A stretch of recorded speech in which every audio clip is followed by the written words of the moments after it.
Hello everyone, this is Deepali here and today we are going to discuss electricity part 2, that is Ohm's law and factors affecting resistance. So what is Ohm's law? So before discussing Ohm's law, we will first discuss that who gave this Ohm's law. Ohm's law was given by a German physicist Gregor Simon Ohm, and he took the terms that is potential difference versus current. It means Ohm's law है क्या बेटा? First of all Ohm's law किसने दिया था?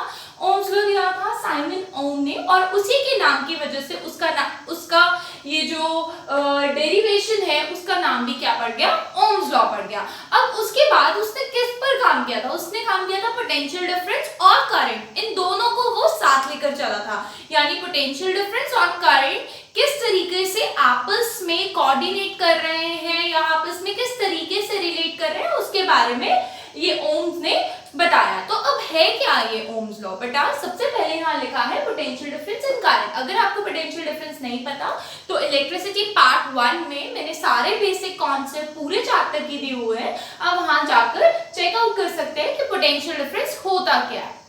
So basically, अब बात करते हैं पोटेंशियल डिफरेंस और करंट पर इसने क्या डेरिवेशन दी. उसने ये बोला कि अगर पोटेंशियल डिफरेंस जो है वो डायरेक्टली प्रोपोर्शनल है करंट के. What does it mean? क्या मतलब है डायरेक्टली प्रोपोर्शनल का? मतलब क्या होता है डायरेक्टली प्रोपोर्शनल का? मतलब ये होता है कि अगर एक चीज बढ़ रही है तो दूसरी भी बढ़ेगी. आप ये सोच लो, आपका फ्रेंड कहीं जा रहा है तो आपको भी है कि मैंने भी वहीं जाना है, ठीक है? तो that is your directly proportional. So directly proportional मतलब one thing will depend on another thing, ठीक है? कोई भी दूसरी थिंग होगी उसके ऊपर डिपेंड करती है.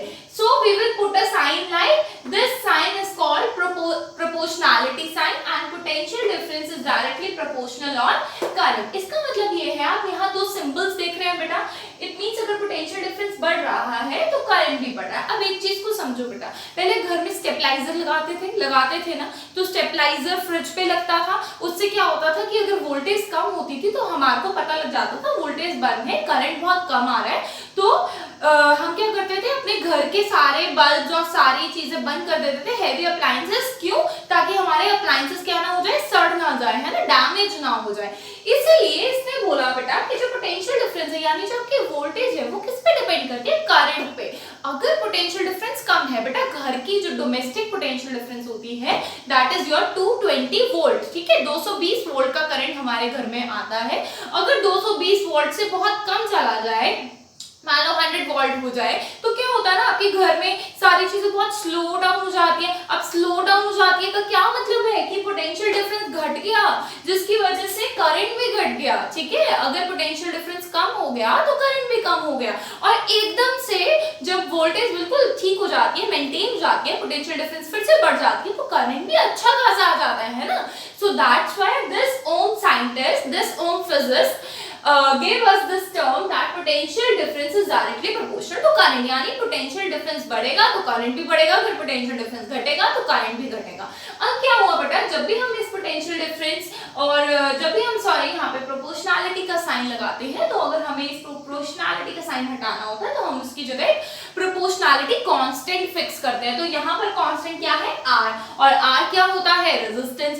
एज आई टोल्ड यू बेटा, जो रेजिस्टेंस है वो क्या है? आपका ऑब्स्ट्रक्शन है. किसके पाथवे में ऑब्स्ट्रक्शन है? It is the obstruction in the pathway of the electrons, ठीक है? तो उसने क्या बोला बेटा कि जो पोटेंशियल डिफरेंस है वो डिपेंड करता है करंट पर, ठीक है? अगर पोटेंशियल डिफरेंस बढ़ेगा तो करंट भी बढ़ेगा, बट उसमें रेजिस्टेंस नहीं होना चाहिए. अगर रेजिस्टेंस हो गया तो करंट घट जाएगा और वोल्टेज यानी पोटेंशियल डिफरेंस भी घट जाएगी. So this is all your Ohm's law and what you have to remember this V equals to IR, because ये बहुत इंपॉर्टेंट है बेटा आपके फॉर्मूला पुट करने में. यहाँ पे ये मैंने 3 फॉर्मूलाज लिखे हैं, V equals to IR, V upon I equals to R. कुछ नहीं है, हमने क्या किया, इधर R को इस साइड रख लिया और I को इसके नीचे ले गए, तो एक ही फॉर्मूला से हमने 3 फॉर्मूलाज बना लिए, ठीक है? Next coming to the factors affecting resistance. और फैक्टर्स अफेक्टिंग रेजिस्टेंस है क्या बेटा? इसी को बहुत इंपॉर्टेंस देना है क्योंकि ये क्वेश्चन बोर्ड में बहुत बार पूछा गया है. रेजिस्टेंस के ऊपर, यानी अगर आपका करंट बहुत अच्छे से आ रहा है, ठीक है, तो ऑब्स्ट्रक्शन नहीं है, रेजिस्टेंस नहीं है, तो क्वेश्चन ये अराइज होता है कि रेजिस्टेंस आती कहां से है, होता कैसे है रेजिस्टेंस। ठीक है बेटा, एक चीज मैं आपको शो करती हूँ, देखो रेजिस्टेंस के लिए दो फैक्टर्स इंपॉर्टेंट है, first is length, second is area of cross section. देखो यहाँ पे मैंने लिखा है कि resistance is directly proportional to length, यानी रेजिस्टेंस जो है वो क्या करेगा, अगर रेजिस्टेंस बढ़ रहा है तो लेंथ भी क्या है, अगर रेजिस्टेंस कम है तो लेंथ भी क्या है, कम है। तो कैसे ये प्रूफ किया हमने बेटा, ये एक चीज देखो, अगर इसकी लेंथ, ठीक है, या मेरे सामने आप समझ लीजिए मार्कर है, ठीक है, इस मार्कर को हम समझते हैं कि वायर है, ठीक है, इस वायर में से इलेक्ट्रॉन्स फ्लो कर रहे हैं। अगर ये मार्कर और ये पेन, राइट, दोनों की अगर हम दोनों को कंपेयर करते हैं तो इन दोनों में एरिया किसका ज्यादा है, ठीक है, इसके अंदर एरिया ज्यादा है और इसके अंदर एरिया कम है, ठीक है। और अगर लेंथ की बात करते हैं तो लेंथ इसमें किसकी ज्यादा है, मार्कर की ज्यादा है। तो बेटा ये चीज ध्यान में रखो कि अगर किसी भी कंडक्टर की लेंथ ज्यादा है, अगर किसी की भी कंडक्टर की लेंथ ज्यादा है तो रेजिस्टेंस क्या हो जाएगा, ज्यादा हो जाएगा। क्यों, क्योंकि आपके इलेक्ट्रॉन्स को फ्लो करने में टाइम लगेगा, क्योंकि उसका जो एरिया होगा वो कम होगा। दोबारा से समझाती हूँ, देखो आप क्लियर करें कि जो रेजिस्टेंस है उसके ऊपर सिर्फ दो फैक्टर्स इंपॉर्टेंट है जो उसको अफेक्ट करते हैं। फर्स्ट इज लेंथ, लेंथ अगर बड़ी है तो रेजिस्टेंस भी ज्यादा होगा, क्योंकि बहुत लंबी लेंथ है, इलेक्ट्रॉन्स को फ्लो करने में टाइम लगेगा, ठीक है, इसीलिए रेजिस्टेंस भी ज्यादा होगा।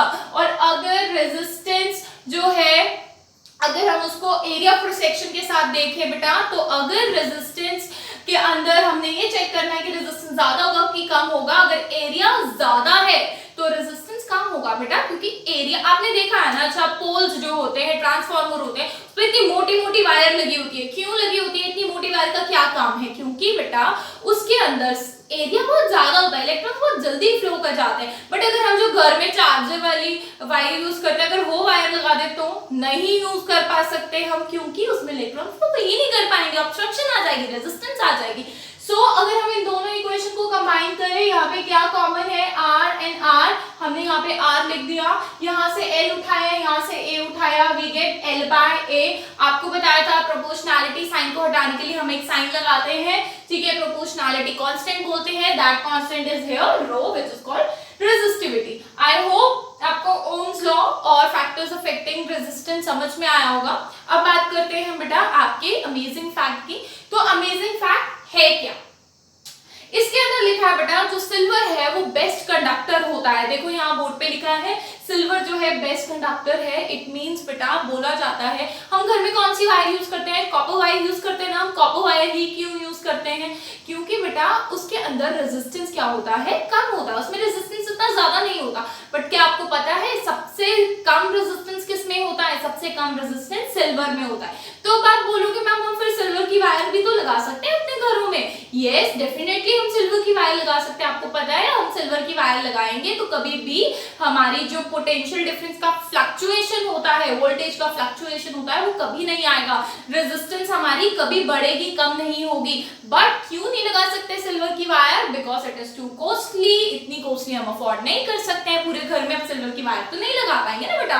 That's why we use copper in wires, ठीक है। और यहाँ पर लिखा हुआ है कि एक और फैक्ट है आपके लिए बेटा, जो टंगस्टन होता है जो कि बल्ब फिलामेंट में यूज होता है। आपने कभी देखा है वो बल्ब फिलामेंट ऐसे टूट जाती है बीच में से, जैसे आप बोलते हो कि मैम बल्ब फ्यूज हो गया है, ठीक है, वो क्यों होता है, क्योंकि बेटा बल्ब का जो टंगस्टन का फिलामेंट, बल्ब के अंदर जो टंगस्टन का फिलामेंट लगा होता है उसका मेल्टिंग पॉइंट 3680 डिग्री सेल्सियस होता है। तो सोचो यानी बल्ब का टेम्परेचर 3680 जब चला गया तब बल्ब के फिलामेंट ब्रेक हो गए, which is made up of tungsten, ठीक है। So this is all about today's video. If you like my video, please subscribe my channel and thank you for watching the video. Thank you so much.